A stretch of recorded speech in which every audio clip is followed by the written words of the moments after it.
আমি বলবো যে যে গভর্নমেন্টের সময় চেষ্টা হয়েছে, ওই সময় এটা একদমই আমি বলবো যে কমে এসছে, কিন্তু তারপর এটা বারবার সার্ফেস করে।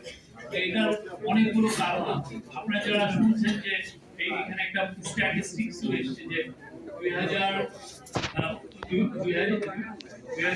সাল থেকে 2026 সাল পর্যন্ত 486 জন যারা কারা নির্যাতনে মারা গেছে।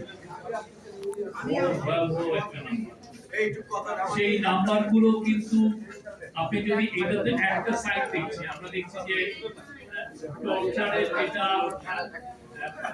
পলিটিক্যাল গভর্নমেন্টের সময় বা আমরা ফ্যাসিস্ট আমলে দেখতে তাদের অপোনেন্টদেরকে টার্গেট করেছে, টার্গেট করে সেই টর্চারের দিয়ে তাদের বন্ধ করার একটা খুবই সিরিয়াস একটা অ্যাটেম্পট, এবং এটা বছরের পর বছর হচ্ছে। সেই যে তার ফ্যাসিবাদী সাম্রাজ্যকে, ফ্যাসিবাদী রুলকে যে সে আমাদের উপর চাপিয়ে দেওয়ার একটা অবকাঠামো সে তৈরি করতে চেয়েছে, এবং সেটা যে টর্চারের যে অবকাঠামো সেটাকে